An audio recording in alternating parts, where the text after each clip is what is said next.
अस्सलामुअलैकुम। हैशटैग सियासत के साथ मैं हूं फरवा वहीद। नाज़रीन, आज 1 मई मजदूरों का आलमी दिन है। आज हर शख्स को छुट्टी है सिवाय मजदूरों के। आज के दिन मजदूरों के हुकूक की आवाज उठाने और उनके हक में करारदादें पास होती हैं, जलसे, रैलियां और सेमिनार मुनक्किद होते हैं, जोशीली तकारीर होती हैं, फलक शगाफ नारे बुलंद होते हैं। मगर मजदूर की जिंदगी पर ना तो इन करारदादों से फर्क पड़ता है, ना जलसे और तकरीरों से मजदूर को कोई गर्ज होती है, और ना ही सेमिनार मुनक्किद होने से उनके शब रोज की फाका कशी में कमी आती है। मजदूर के लिए दिन, महीना, साल और सदियां एक बराबर होती हैं, क्योंकि उसके कांधों पर पड़ा जिम्मेदारियों का बोझ कभी कम नहीं होता। उसके हाथों के छाले कभी खत्म नहीं होते, उसके पांव की फटी जिल्द कभी मुंदमिल नहीं होती। मजदूर का दुख उनके नाम पर दिन मनाना नहीं, बल्कि उनका अलमिया यह है कि उसके सर पर अपनी छत का ख्वाब कभी पूरा नहीं होता, बच्चों की अच्छी तालीम की ख्वाहिश पूरी नहीं होती, बीमार बीवी का इलाज नहीं हो पाता। मैं आज आलमी यौम मजदूर के तवस्सुत से उन तमाम माओं को सलाम पेश करती हूं जो टेक्सटाइल इंडस्ट्री की रीढ़ की हड्डी की हैसियत से दिन रात काम करके मुल्क की मईशत में अहम किरदार अदा कर रही हैं। मैं कोयले की कान में अपनी जान की कीमत पर खेल कर काम करने वाले मजदूरों को सलाम पेश करती हूं, उन बहनों को सलाम पेश करती हूं जो घरेलू सनतकारी को जिंदा रखे हुए हैं, उन भाइयों को सलाम पेश करती हूं जो मुल्क की मईशत को संभाला देने के लिए दयारे गैर में अपनी जवानी बिता रहे हैं, उन बूढ़े और कमजोर और नातवा मेहनत कशों को सलाम पेश करती हूं जिनका कोई सहारा नहीं। मैं मुल्क के उन सभी मजदूरों को सलाम पेश करती हूं जिनके दम कदम से मुल्क की मईशत का वजूद है। लेकिन नाज़रीन, इन्हीं मजदूरों के नुमाइंदा जो ऐवानों में मौजूद हैं या फिर ऐवानों में जाने के लिए पर तोल रहे हैं, वो आजकल बाहम दिस्तो गिरबा हैं। ताहम इन सियासी जमातों के माबैन मुज़ाकरात का बिगल बच चुका है। मगर हैरत की बात यह है कि एक जाने मुज़ाकरात के लिए एक के बाद दूसरी और फिर तीसरी मुलाकात तो हो रही है, तो दूसरी जाने मुज़ाकरात को लेकर तहफ़्फ़ुज़ात का इजहार भी किया जा रहा है।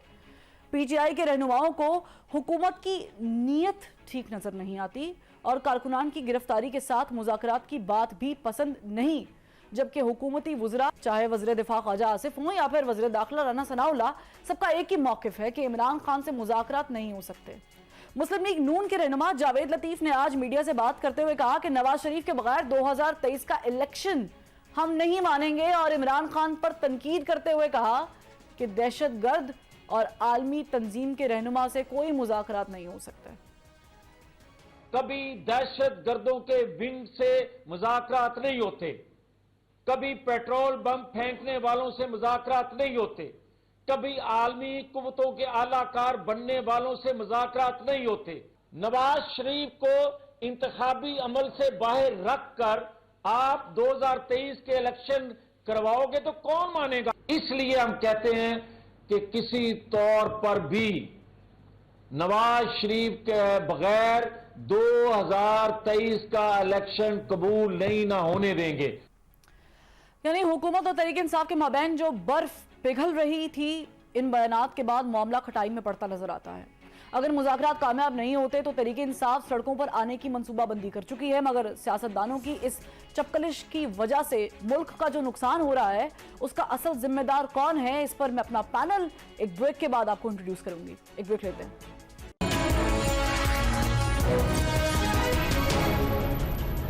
Welcome back. हमारे साथ मौजूद हैं रहनुमा JUI फे तर्जुमान PDM हाफिज हमदुल्ला साहब, इनके साथ साथ पाकिस्तान तहरीक इंसाफ के रहनुमा इफ्तिखार अहमद दुरानी साहब भी हमें ज्वाइन कर चुके हैं। दोनों का बहुत शुक्रिया। इफ्तिखार साहब, मैं आपसे आगाज करती हूँ गुफ्तगू का। कल तीसरी बार मुलाकात हो गई, ज़ाहिर है PTI की और PDM के जो तर्जुमान है उनकी, और ये तीसरा दौर होगा बातचीत का। आपको लग रहा है कि ये मामला कल तय पा जाएंगे या फिर खटाई में पड़ जाएगा मामला, क्योंकि बयानात भी कुछ ऐसे आ रहे हैं PTI के रहनुमाओं के भी और PDM के रहनुमाओं के भी। बिस्मिल्लाहिर्रहमानिर्रहीम जी, मेरा ख्याल ये है कि जो तनाज़ुर है वो दुरुस्त करना बड़ा ज़रूरी है फरवा पाकिस्तान के लिए, कि इस मुल्क में जो वज़ीर आला थे दो, उन्होंने अपना आईनी इख्तियार इस्तेमाल करते हुए 2 असम्बलियाँ तलील कर दी, पंजाब की और खैबर पख्तूनख्वा की। उनके जो गवर्नर साहिबान थे और इलेक्शन कमीशन जो है वो उसको उनकी डेट अनाउंस करने की बजाय वो उसके ऊपर कोई डिलेइंग टैक्टिक्स इस्तेमाल करता रहा, वो तारीख नहीं दे रहा था। और उस तारीख की जो गुफ्तगू है वो सुप्रीम कोर्ट में पहुंच गई। हमें उन्होंने एक तारीख दे दी जो 14 मई है कि जी पंजाब में इलेक्शन होगा, और केपी के इलेक्शन को गवर्नर को हुक्म दिया कि आप जो है कंटेम्प्ट ऑफ कोर्ट की तरफ जा रहे हैं और आप भी अपना आईनी इख्तियार इस्तेमाल करते हुए तारीख दे दें।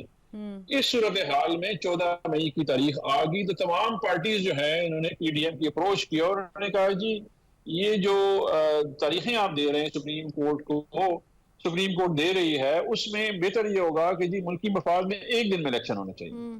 अच्छा, हमें पीटीआई को जो है वो हम बिल्कुल इसमें मुत्तफिक थे कि जी दो इंतखाबात जो कि हैं पंजाब के और खैबर पख्तूनख्वा के, हम उससे बिल्कुल ठीक थे कि जी होने चाहिए, क्योंकि आईनी जो है 90 दिन आइन कहता है। अच्छा, अभी इस दौरान जो है ये जब पहुंचे सुप्रीम कोर्ट, तो सुप्रीम कोर्ट ने कहा कि ठीक है आप लोग मिल बैठें और बातचीत करें, और एक दिन, ये इनकी जो है यानी कि पीडीएम की ख्वाहिश में हम लोग बैठे और हमने कहा कि एक दिन इंतखाबात होने चाहिए।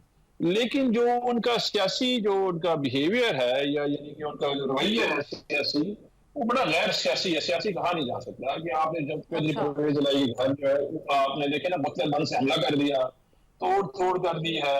अभी कल ही खाकान अब्बासी ने बताया कि जी 20 अरब रुपए का घपला हुआ है, ये जो अटक तकसीम हो रहा है। मैं देखता हूँ जो है वो आमिर मीर साहब ने भी कर दी है और मरियम औरंगजेब साहबा ने भी कर दी है। वो तो जाहिर है कि तरजीह से फर्क नहीं पड़ता। देखें जी, एक साबिक वजीर आजम कह रहा है इस मुल्क का कि जी 20 अरब रुपए की चोरी और घपला हो गया है। मैं देखता हूँ उस जरूरतमंद अफसर का पाकिस्तान में, वो पुलिस का या एंटी करप्शन का, जो इनके घर तोड़ता है और एपीसी में जाता है, नहीं जाएगा। अच्छा, इफ्तिखार दुआनी साहब मुझे ये बताइएगा, ये क्लियर कीजिएगा कि यानी कि जब ज़ाहिर है कि जमात इस्लामी के अमीर सिराजुल हक साहब ने जब मुज़ाकरात की बात की थी तो अली जैदी साहब वाला वाकया पेश आ गया था, और जब ये गुफ्तगू चल रही थी पीडीएम और पीटीआई के माबैन बातचीत चल रही थी, तो उस दौरान हमने परवेज इलाही साहब के घर वाला वाकया देख लिया। आप लोगों का भी ये मौक़िफ़ है कि एक तरफ बात कर रहे हैं, दूसरी तरफ दबाने की कोशिश कर रहे हैं, तो ये इस तरह के मामला भी डिस्कस हुए हैं आपकी बातचीत में कि ये नहीं होने चाहिए, या करेंगे आप लोग कल? दो वाकयात और भी हो रहे हैं जी। एक अली अमीन को हफ्ज़े बेजा में रखा हुआ है। जब बिलावल मिले हैं मौलाना फजलुर रहमान से, तो उसको उन्होंने सेंट ट्रांसपोर्ट किया है, उसकी बेल हुई है, हफ्ज़े बेजा में है। वहां पे मजिस्ट्रेट जो है सखर जेल के ऊपर दौरा कर चुका है, जो मीडिया रिपोर्ट नहीं कर रहा। हफ्ज़े बेजा में रखा हुआ है अली अमीन को। दूसरा जो है सिक्योरिटी जो हमारा इंचार्ज था इमरान खान की, वो जो इफ्तिखार गुमन है, वो उसके ऊपर एक पर्चा किया हुआ था उन्होंने। अच्छा, उसके अलावा हमारे सोशल मीडिया के लड़के इन्होंने उठाए हुए थे जिनका कोई लेना देना इस काम से नहीं था, उनको और 3,500 बंदा इस पर गिरफ्तार है हमारा, और साथ वो कहते हैं कि जी हमने तो ऐसे में आपको लग रहा है कि हुकूमत संजीदा है? जो मुज़ाकरात चल रहे हैं हुकूमत उसमें संजीदा दिखाई देती है? नहीं संजीदा। देखें जी, 2 करारदादें इन्होंने पास की है सुप्रीम कोर्ट के खिलाफ, उसके बाद डिफाइंस कर चुकी है इलेक्शन कमीशन। आज इलेक्शन कमीशन के ऊपर इलेक्शन कमीशन के जो मुलाजमीन है एक वाइट पेपर फरवा लॉन्च किया हुआ है। मैं तो पढ़ के हैरान रह गया, मैं आपको प्रोड्यूसर को भेजता हूँ। वो इलेक्शन कमीशन के जो लोग हैं, जो मुलाजमीन है, वो कह रहे हैं कि election commissioner, chief election commissioner, सूबाई इलेक्शन कमिश्नर जो हैं, वो एक बहुत बड़ा धांधली का मंसूबा है। अपने मनपसंद लोग आ रहे हैं और कह रहे हैं कि तहरीक इंसाफ को आपने जो है हर तरीके से जी, वो उन्होंने पूरा का पूरा व्हाइट पेपर इशू किया हुआ है। अभी मुझे बताएं, डिफाइंस जो है कर चुकी है, इलेक्शन कमीशन कर चुका है, फाइनेंस मिनिस्ट्री डिफाइंस कर चुकी है, डिफेंस मिनिस्ट्री डिफाइंस कर चुकी है, ये 2 करारदादें पेश कर चुके हैं। उस ऊपर से जो है ये जो करते हैं गुफ्तगू फरमाते हैं जिस तरह की, वो जो है कहते हैं जी वो राना सनाउल्लाह कहता है कि जी आप इलेक्शन करवा के दिखाएं जी। एक आईनी हक क्या फरवा, 90 दिन का सुप्रीम उसने आईन ने कहा हुआ है। अच्छा, अभी मैं थोड़ा सा इस पे कमेंट ऐड करना चाहूंगी। 90 दिन का जाहिर है आइन ने कहा है, हम सब ने ये आइन पढ़ रखा है, शिक भी पढ़ रखी है। प्रॉब्लम ये है कि हमें ये भी वाज़ेह नहीं है ना कि अगर 90 दिन में नहीं हो रहे तो आइन शिकनी हो रही है, लेकिन अगर आप लोग मिल के आइन शिकनी करना चाह रहे हैं तो उस आइन शिकनी का कोई मसला नहीं अगर सियासी जमातें मुत्तफिक हो जाती। तो इस बात पे भी कॉन्फ्लिक्ट है और मुझे भी ये बात समझ नहीं आ रही। लेकिन मुझे बताएं कि इमरान खान साहब ने कहा है कि 14 को जो इलेक्शन होने वाले हैं, जो इलेक्शन होने वाले हैं, अगर उससे पहले असम्बली तहलील हो जाती है। ठीक है, मैं इफ्तिखार साहब आपसे भी वक़्फ़ जानूंगी। एतजाज़ एहसन साहब ने मैं ज्वाइन किया। एतजाज़ साहब बहुत शुक्रिया, आपने वक्त निकाला। कल जो है वो ज़ाहिर है कि मुज़ाकरात का एक फाइनल राउंड चलेगा और पीटीआई जो है वो ऑलरेडी ये बात करी कि हुकूमत संजीदा नहीं दिखाई दे रही है। तो मुझे बताएं कि आपको लग रहा है कि हुकूमत जो है वो संजीदा है इस मामले में, या ये कोई ब्रेक थ्रू मिल जाएगा कल? कल की बात यह है कि कल दो अहम मामलात हैं मेरे ख्याल में। एक तो यही जो मुज़ाकरात का है, और इस पे इशू जो है वो आपने जिसना कहा है कि क्या पीडीएम और गवर्नमेंट वाकई सीरियस है, क्योंकि नून लीग ने तो बड़ी वादे तौर पे एक इख्तलाफी, बड़ी शदीद इख्तलाफी राय का इजहार किया है गुज़श्ता 24 घंटे में। ख्वाजा आसिफ और वो तारिक लतीफ साहब और एहसन इकबाल साहब, जी जी, राना सनाउल्लाह साहब भी, एग्जैक्टली राना सनाउल्लाह, और इन्होंने बड़ा स्ट्रांगली कहा कि जी मुज़ाकरात तो होने ही नहीं चाहिए, किस तरह हो रहे हैं मुज़ाकरात। और मरियम ने भी अभी बड़ी जलसे में तकरीर ऐसी की है जिसपे उसने अपनी तमाम नफरत का इजहार किया है, और मुज़ाकरात से भी और किसी किस्म के भी सिलसिले से। तो एक तरफ तो ये आया, ये देखना पड़ेगा कि कल इसाक डार और जो इनकी पार्टी है, जो नेगोशिएटर्स है, वो क्या करते हैं, वो क्या पोजीशन लेते हैं। वाकई वहां जाके मुज़ाकरात पे यही पोजीशन लेते हैं, और या क्या फिर ये सूरत हाल और राय मियां नवाज की और मरियम की यही राय है।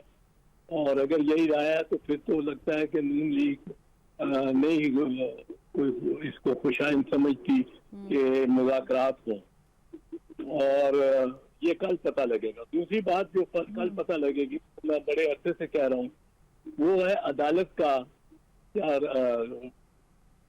सुप्रीम कोर्ट में क्या रवैया रखते हैं जजेस। क्योंकि मैं पहले दिन से कह रहा हूँ कि जो अरसा या जो तारीख मुकर्रर करेगी अदालत, उसमें ही सुप्रीम कोर्ट जो मुकर्रर करेगी उसमें ही उसी दिन को इलेक्शन होंगे। अब हुआ ये कि दरी असना इलेक्शन कमिश्नर ने और हुकूमती पार्टी ने काफी हद तक ये तो इम्पॉसिबल कर दिया, ह्यूमनली इम्पॉसिबल कि 14 तारीख को वोट पड़े।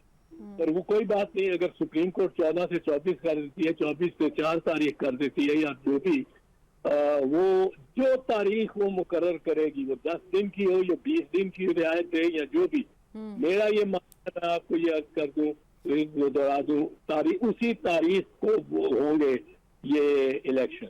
अच्छा, और रकम क्या जाएगी और सब कुछ हो जाएगा। अगर सुप्रीम कोर्ट ने ये कह दिया कि इस दिन होने हैं तो होंगे उसी दिन। अच्छा एतजाज साहब, मुझे सिर्फ कता कलामी की माफी चाहूंगी, हुकूमत की जो बॉडी लैंग्वेज है या जो वुज़रा के बयानात है, वो आपने तो कहा है कि सुप्रीम कोर्ट का ज़ाहिर हुक्म है, वो मानना पड़ेगा, लेकिन वो मानने के लिए तैयार नहीं है। ऐसे में सियासी शहीद होते हुए देख रहे हैं आप हुकूमती वजीर आजम को? फिर तो वजीर आजम मतलब है उस पे भैया तो वही होगा ना, होना चाहिए जो यूसुफ रजा गिलानी पे एक रवैया और शहबाज शरीफ पे दूसरा रवैया, ये तो नहीं हो सकेगा, मुमकिन नहीं होगा अदालत के लिए। वो 7 जजों का फैसला है, वो बड़ा तफसीली फैसला है, और उस पर कंटेम्प्ट हुई है। कंटेम्प्ट के बाद वो डिस्क्वालिफिकेशन हो गई है, और उन्होंने कहा है कि डिस्क्वालिफिकेशन भी साथ है, ये भी सुप्रीम कोर्ट का फैसला है। तो मैं नहीं मानता कि सुप्रीम कोर्ट इतना इम्तियाज कर सकती है, और ना ही मुझे लगता है कि वो इससे पीछे हट सकती है जो। और ये और बात है कि इससे तसादुम और बढ़ जाए कोई, लेकिन सुप्रीम कोर्ट ने इसमें प्रिवेल करना है, ये मैं समझता हूँ कि ये कानून और आइन के तकाज़े कुछ इस किस्म के हैं। अच्छा एतजाज साहब, ये जो 3 जजेस वाला मामला था, इसको वैसे हुकूमत तो सिरे से मान नहीं रही थी। अब 3 जजेस के कहने पर जो मुज़ाकरात है वो अलबत्ता कर रहे हैं। आपको लगता है कि ये सिर्फ हुज्जत तमाम करने की कोशिश कर रहे हैं, और अगर वजीर आजम साहब घर जाते हैं तो फिर तो ये वही मामला होगा कि कोई और वजीर आजम आएगा, फिर वो भी बात नहीं मानेगा, वो भी चला जाएगा। तो इस तरह तो टाइम बाइंग के लिए करते रहेंगे। नहीं करते रहेंगे, कितना कर लेंगे, ये मतलब है काफी नुकसान उठा जाएंगे मेरा ख्याल है। पर ये तो उन्होंने अपना खुद फैसला करना है ना। मैं ये मानता हूँ कि इस्टेब्लिशमेंट जितनी है और जितना एक है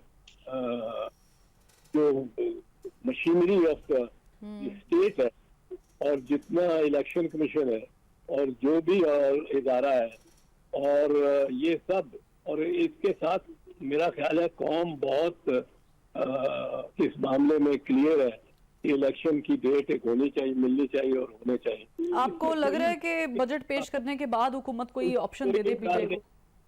ये मुझे मालूम नहीं कौन सी डेट दे, पर डेट बजट से पहले दे, दूसरे बाद में दे, क्या ये फैसला करते हैं अकाबरीन सियासत के और किस तरह वो ये अदालत में क्या पेश करते हैं, क्योंकि अदालत के सामने तो इनको ये भी और इनके नुमाइंदे भी काफी लचक दिखाते हैं। और अदालत एक होता है इनका ये नून वालों का एक होता है, क्योंकि ये नुमाइंदगी बुनियादी तौर पे कर रहे हैं इस मामले ज्यादा front in PDM and in the among the ally, air minister, law minister, prime minister, तो ये फिर उनके साथ दूसरे मिनिस्टर जो है important minister like Khawaja Asif, ये वो, तो ये अब वहाँ अदालत में जाके तो कुछ नरम रवैया कर देते हैं, कुछ लचक और झुक जाते हैं, ये बाहर आके कुछ और कहते हैं। सही। तो इनका कितना इनके पास भी ये स्टेइंग पावर है और कितनी रियासत के पास है, क्योंकि मैं आपको बताऊं रियासत ये सोच रही है और जजेस सुप्रीम कोर्ट के सारे ये सोच रहे हैं। तो ऐसे वाकयात हुए हैं, ये जो चीफ जस्टिस की सास की मुबैना टेप है, इससे सब जजेस को एहसास हो गया है और ये यकीन उनके हर जज के और उस जज के 40 कम से कम रिश्तेदारों के साथ और ससुर और बहू और ये वो इन सब के टेप हो रहे हैं और गवर्नमेंट का फोन, क्योंकि गवर्नमेंट के अलावा की सलाहियत है, वो टेप कर रही है और फिर निकाल देती है, जरा से भी निकले नहीं। तो एतजाज साहब ये जो टेप रिकॉर्डिंग करती है और निकालती है, क्या हुकूमत करती है? हुकूमत बाइख्तियार है इतनी? नहीं, हुकूमत और किसके पास है? IB का पूरा महकमा इनके पास, पूरा फोन सारा सिस्टम इनके तहत है। और ये कहते हैं अच्छा, फिर दूसरा इन्होंने जो किया है परवेज इलाही के घर जी जी समाज और बड़ा बेहुदा मतलब है वो, उसको वो इनके खिलाफ बड़ी बात जा रही है।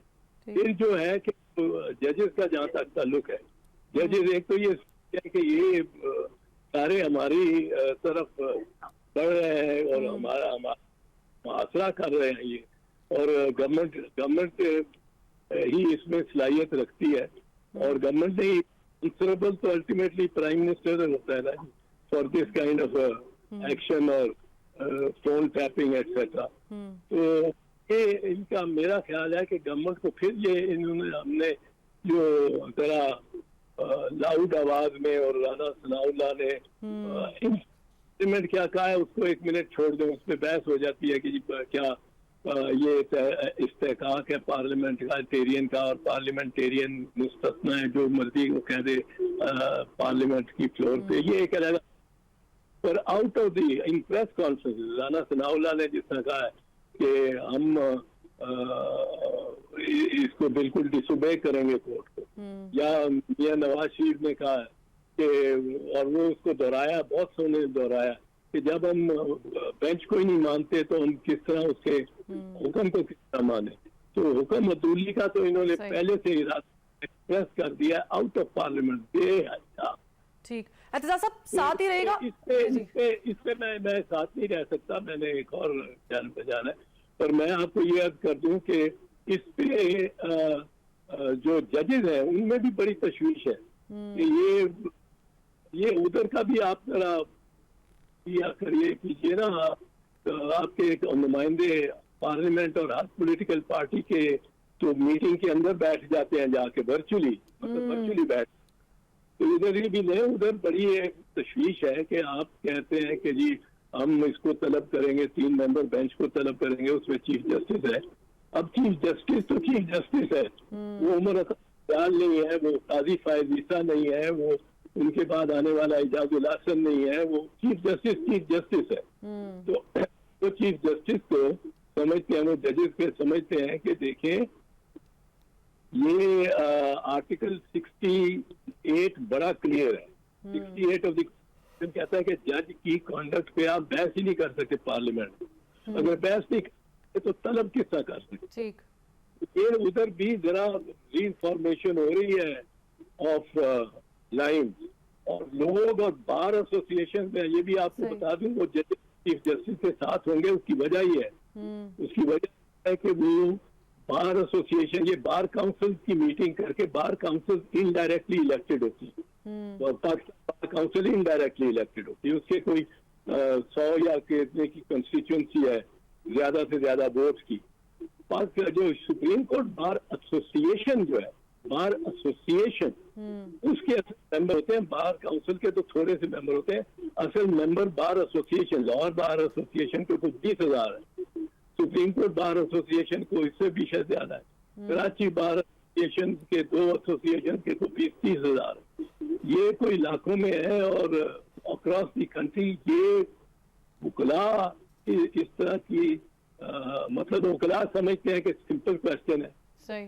सिंपल क्वेश्चन है। सिंपल क्वेश्चन क्या है? वो ये है कि जी 90 दिन के अंदर, क्या आइन कहता है कि 90 दिन के अंदर इलेक्शन हो? अगर आइन कहता है तो फिर 90 दिन के अंदर इलेक्शन होने चाहिए। इसमें कोई बेंच का मामला नहीं है, कोई इसमें 7 और 4 और 3 और 2 का मामला नहीं है। वो मैं पहले एक्सप्लेन कर चुका हूँ, इसमें छोड़ता हूँ। पर ये मामला नहीं है। मामला असल तो है कि 90 दिन के अंदर इलेक्शन होने चाहिए। या आज जो पंजाब में केयर टेकर बैठे हैं, निगरान, उनकी तो मियाद खत्म हो गई है। वो तो कोई हुक्म, कोई दस्तखत करता है, कोई सांस लेता है, दफ्तर की कुर्सी बैठ के वजीर जो, वो इलीगल है। सही। तो इलीगल गवर्नमेंट हमसे यूं ही इम्पोज हो गई है, बेवजह ही इम्पोज हो गई है, हमें पता ही नहीं लगा। अब आर्टिकल 6 किस पे लगता है? ठीक है। तो साहब मुझे ब्रेक का कहा जा रहा है, तो से जो है वो पॉइंट को कंटिन्यू करेंगे, लेकिन हमने हाफिज हमदुल्ला साहब को जो है वो प्रोग्राम में दावत दी थी, उन्होंने कमिटमेंट की थी, मगर कमिटमेंट के बावजूद हाफिज हमदुल्ला साहब ने वक्त नहीं दिया। बहरहाल ऐसा नहीं करना चाहिए, जब आप किसी से कमिटमेंट कर लें तो फिर आपको बैठना चाहिए, बात करनी चाहिए। हमारा काम ही यही है कि हम आपको बुला के आपका मौक़िफ़ जानते हैं, लेकिन अगर आप मौक़िफ़ जो है वो नहीं देना चाहते तो कम से कम it should be clear enough. DSNG वहाँ मौजूद है और आप जो है उसको रिस्पॉन्ड नहीं कर रहे हैं, तो I think this is very unprofessional. इस तरह नहीं होना चाहिए। बहरहाल एक ब्रेक लेते हैं, फिर ब्रेक से वापस आते हैं।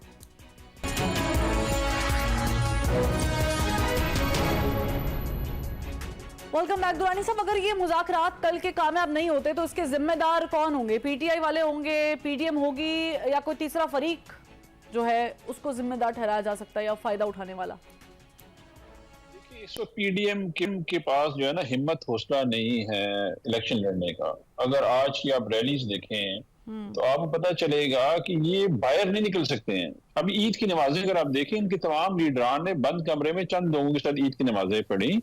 ये लोग तो बाहर जो है ग्रोसरी कर रहे हैं, या मतलब कि मिलने लोगों को नहीं जा सकते हैं। ये इस वक्त बिल्कुल जिसे कहते हैं कि आखिरी लम्हात में है। अनफॉर्चुनेटली ये जो इनका बयानिया है वो बिल्कुल अवाम में इसने जो है रिएक्शन आना शुरू हो गया। जिस तरह की ये गुफ्तगू अभी आप सुना रही थी ना, हमें जावेद लतीफ की या मरियम की आपने गुफ्तगू इंट्रो में सुनाई। हमारा अलमिया ये है कि हमारे जो अपोनेंट हैं, एक तो ये कि पढ़ते लिखते नहीं है और सियासी तारीख बिल्कुल भी नहीं है, और बयानिया तो ऐसा बनाते हैं कि अगले बंदे को वैसे ही वो सोचता है कि यार ये क्या गुफ्तगू फरमा रहे हैं। अभी देखिए उन्होंने कहा कि जी जावेद लतीफ साहब हमारे बारे में फरमा रहे थे कि जी दहशतगर्द तंजीमों से रब्ता नहीं हो सकता। उसामा बिन लादेन से पैसे लेने वाली पार्टी,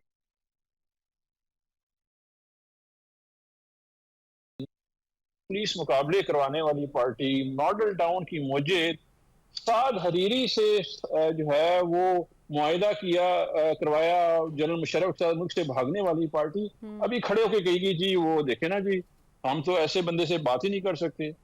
अच्छा, ऑन टॉप आज वो फरमा रहे हैं कि जी नवाज शरीफ जो है, लेकिन तुरानी साहब आप लोग भी कहते थे ना से बातें नहीं करेंगे, डाकू से बात नहीं करेंगे, लेकिन आप लोग भी तो कर रहे हैं ना। This is the beauty of politics. No no no no, देखिए हमारा स्टैंड पॉइंट बहुत क्लियर है फरवा। हमने नहीं कहा इलेक्शन में बात करेंगे, ठीक है। ये लोग हमेशा हमसे एनआरओ मांगते रहे, हमेशा। देखिए हम फेटफ पे आए, इन्होंने एनआरओ मांगा पूरे 3.5। इमरान खान ने मुझे बताएं इसका जिम्मेदार कौन होगा अगर मुज़ाकरात कल के कामयाब नहीं होते? आप होंगे, पीडीएम वाले होंगे?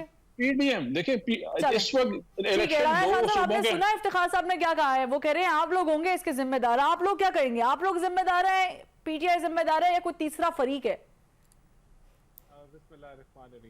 देखिए, सबसे पहले तो जो मुज़ाकरात जहां तक पहुंचे हैं उसके अंदर हमारा ये मौक़िफ़ था कि हम बजट के बाद जो है वो असेंबलीज को डिसॉल्व कर देते हैं, और उसमें और उस पॉइंट में और इनके मौक़िफ़ में 30 से 40 दिन का फर्क है।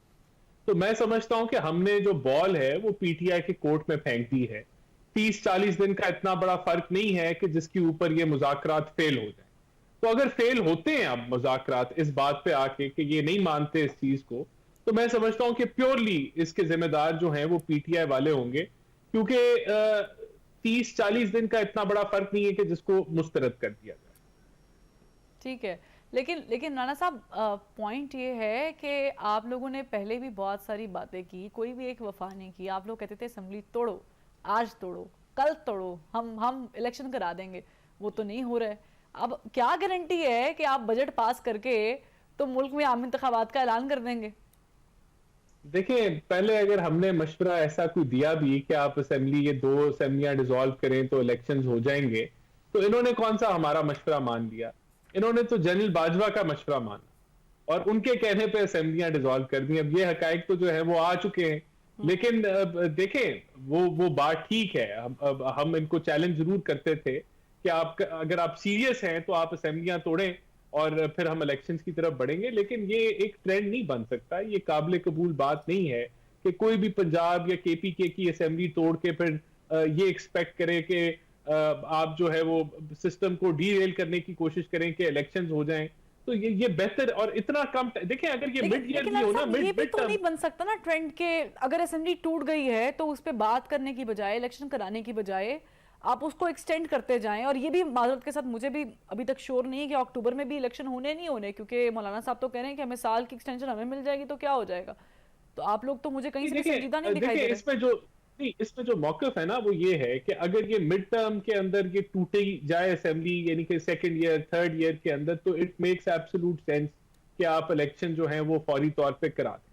लेकिन जब आप towards end of the tenure पे जा रहे हैं और उससे बिल्कुल एक पॉलिटिकल इंस्टेबिलिटी की बुनियाद रखी जाती है कि पंजाब में इलेक्शन किसी और डेट पे, केपीके के इलेक्शन किसी और डेट में, फिर सेंसस इन बिटवीन चल रहा है, सूबों में पुराने सेंसस के हिसाब से, फिर वफाक में नए सेंसस के हिसाब में, तो इट मेक्स एब्सोल्यूट सेंस कि आप 2-4 महीने आगे पीछे लेके आप इलेक्शन मिलके करा लें। और इसमें तो कंसेंसस है ना जी कि पीटीआई और पीएमएलएन इस पे एग्री करती है कि मिलके हो जाए तो बेहतर है। अब फर्क क्या है? फर्क ये है कि हम कह रहे हैं बजट के बाद, ये कह रहे हैं कि जी आप मई के अंदर करा दें। तो 30-40 दिन का इतना कोई फर्क नहीं है कि जिसकी बुनियाद के ऊपर मुज़ाकरात खत्म हो जाए।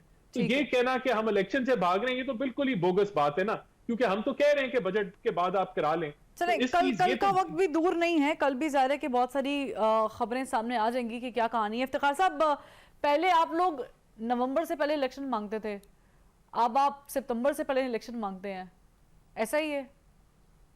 नहीं, हम तो 2 असेंबलियों के इलेक्शन मांग रहे हैं। देखिए, आईन में लिखा हुआ है कि जब ये जनरल इलेक्शन है, ये इस्तेकाक है चीफ मिनिस्टर का, वो असेंबलियां डिसॉल्व कर सकते हैं। रीजन नॉट मेंशन इन जो है आईन, वो बड़ा क्लियर है, उसके इस्तेकाक को उसने डिसॉल्व कर दी है। 90 दिन में इंतखाबात हैं।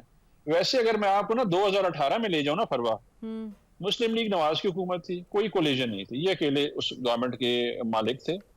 ये मई में इन्होंने बजट पास किया, मई में असेंबलियां खत्म हो गई, टाइम पूरा हो गया और 25 जुलाई को इलेक्शन हुआ। इन्होंने बजट पहले दे दिया, और वो बजट भी जिस तरह दिया वो अल्लाह को पता है कि इन्होंने किस तरह उन्होंने खरबला सा बजट दिया हुआ था।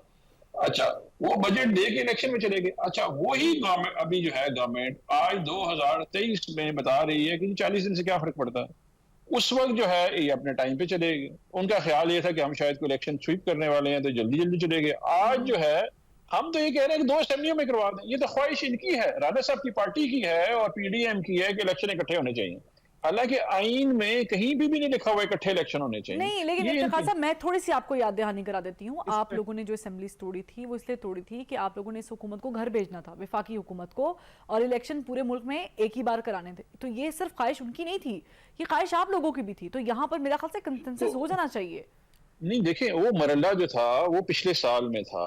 अच्छा। कि हम एक बुरान से, जो कि अभी देख भी लिया आपने कि आपकी पूरी इकोनॉमी डूब गई है, टेल स्पिन होगी economy, law and order situation गिर गई है, 6% ग्रोथ से आप जमीन पे आ गए हैं। आज मजदूरों के दिन में लोग बेरोजगार फिर रहे हैं, धक्के खा रहे हैं।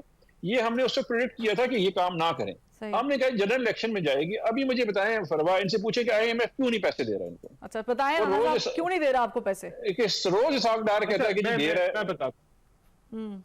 देखिए, एक तो आईनी मुद्दा मैं सामने रखना चाहता हूं। देखें, जो आइन है ना, वो इस चीज में एब्सोल्यूट क्लियर है कि कॉन्स्टिट्यूशन को ना सुप्रीम कोर्ट अमेंड कर सकती है, ना क्रिएट कर सकती है, ना रीराइट कर सकती है।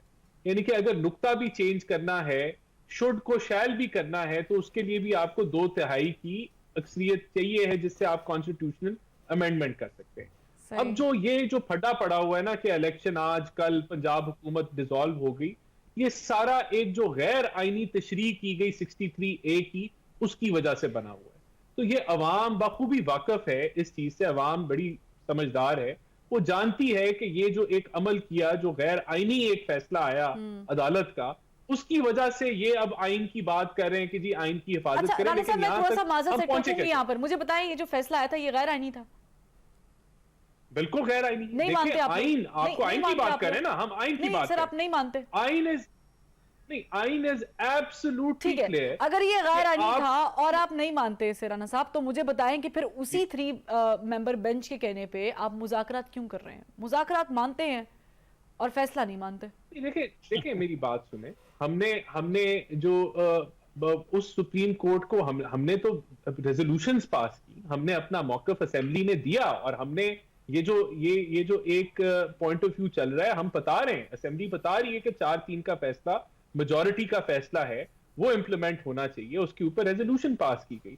बाकी सुप्रीम कोर्ट क्योंकि एक धक्के से चल रहा है काम, तो हमने कोशिश की कि फाइनेंस बिल भी हम पास कर लें, वो पार्लियामेंट की विजडम ने उसको रिजेक्ट कर लिया।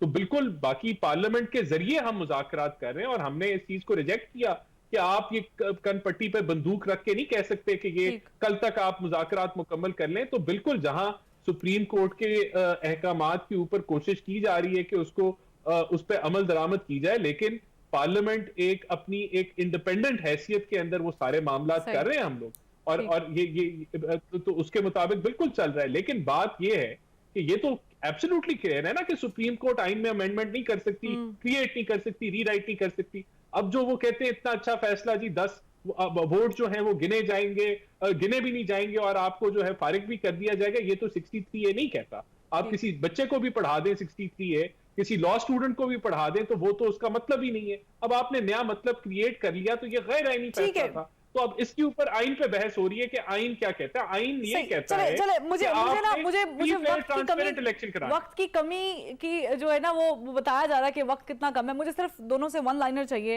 इफ्तिखार साहब, स्टार्टिंग फ्रॉम यू, आपको लगता है कि कल के मुज़ाकरात से कोई ब्रेक थ्रू निकल आएगा? और अगर नहीं निकलेगा तो आप लोग सड़कों पे आएंगे कि नहीं आएंगे? जो आप ऑलरेडी वैसे बाहर भी हैं। हम ऑलरेडी तैयार हैं, 1 साल से ये काम कर रहे हैं, ये काम आगे हम जारी रखेंगे। आइन के साथ हम खड़े हैं। इमरान खान वाहिद कुव्वत है जो कि इस वक्त फहाल है, मुतहरिक है, अवाम के अंदर मौजूद है और अवाम उसके साथ खड़ी है। इसी चीज से ये लोग खौफजदा हैं जिसकी वजह से इलेक्शन से भाग रहे हैं। आइन कोई रीराइट नहीं कर रहा, आइन के सब ताबे हैं।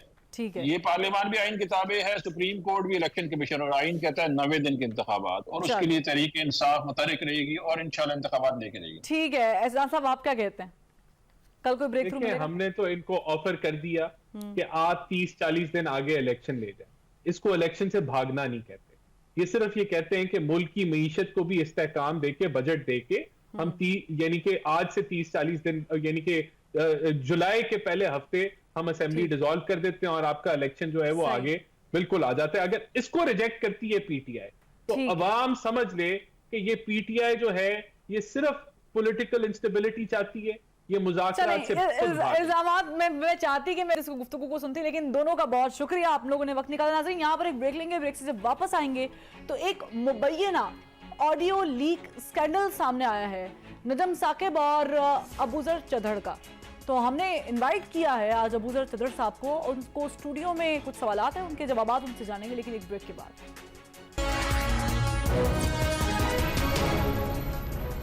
हमारे साथ इस वक्त ticket holder PP 137 Pakistan Tehreek Insaf से अबूजर चदड़ साहब मौजूद हैं स्टूडियो में। सर बहुत शुक्रिया, थैंक यू जी, आपने वक्त निकाला। अच्छा, एक मुबैना ऑडियो जो है वो लीक हुई है, सोशल मीडिया पर वायरल हुई है इस वक्त। मुझे बताएं कि ये कॉल पे आप ही थे, आपकी कॉल है? देखिए जी, सबसे पहले बहुत शुक्रिया आप लोगों ने टाइम निकाला। इस मुल्क में पिछले चंद महीनों में, तकरीबन ऑलमोस्ट एक साल में, जो ऑडियो लीक्स का पलंदा निकाला गया है, पहली बात आप मुझे बताएं कि आपको पता है कि ये कहाँ से आई हैं? किसी को भी नहीं पता। कौन सी ऑडियो लीक की फैक्ट्री बनाई गई है और वो चला रही है और सारा कुछ मामलात कर रही है। ना कि उन्होंने हमारे साबका प्राइम मिनिस्टर इमरान खान साहब को छोड़ा, ना उन्होंने करंट चीफ जस्टिस को छोड़ा, ना उनकी फैमिली को छोड़ा, ना करंट प्राइम मिनिस्टर को छोड़ा, और ना करंट प्राइम मिनिस्टर को छोड़ा। खैर, it's a long story and long list. लेकिन मेरा सवाल लेकिन हाँ जी, जहाँ रही इस ऑडियो लीक, एक हिस्सा जिसमें मैं अपने एक दोस्त से बात कर रहा हूँ, हाँ, वो कुछ हद तक नजम साकिब, वो कुछ हद तक सही है, असल है, उसमें कोई दूसरी बात नहीं है। लेकिन मामला ये है कि ये ऑडियो लीक्स आई कहाँ से? ये ऑडियो लीक्स आई कहाँ, कौन लेके आ रहा है, किस लॉ के तहत मेरी प्राइवेसी पे वो अटैक कर रहे हैं? प्राइवेसी ब्रीच नहीं होनी चाहिए। बिल्कुल, वो किस जगह से वो लोग कर रहे हैं ये तो हमें पता चले। इसका एक्शन ले रहे हैं, मेरे ऊपर मेरी कैरेक्टर असैसिनेशन हो रही है, ठीक, सारा कुछ मामला हो रहा है, मेरी फैमिली लाइमलाइट में, उनकी फैमिली लाइमलाइट में है, लेकिन वजह क्या है? सही है। मकसद क्या है? आपने अभी कहा है कि कुछ कॉल का हिस्सा ठीक है और कुछ कॉल का हिस्सा से आपको सबक से हट के पेश किया गया, ये दैट व्हाट यू मेंट? बिल्कुल ठीक है। चले, मुझे बताएं कि आपको टिकट तो मिल गया ना? अल्हम्दुलिल्लाह जी। लेकिन टिकट मुबारक हो, चले, टिकट मिल गया। मुझे ये बताएं कि टिकट आपको जिले किसी सदर से या चेयरमैन से क्यों नहीं मिला है? अच्छा, नहीं, जस्ट बाय द वे, मुझे नजम साकिब का क्या नहीं, मुझे उनके कहने से टिकट नहीं मिला। Just by the way, I will just clear है कि एक प्रोसेस डिक्लेयर हुआ, जब टिकटें अनाउंस हुई, ठीक है, टिकटें अनाउंस हुई तो एक प्रोसीजर छोड़ा खान साहब ने, सही, कि जी आप अपील कर सकते हैं। अच्छा। आप अपील कर सकते हैं और मैं अपीलें सुनूंगा।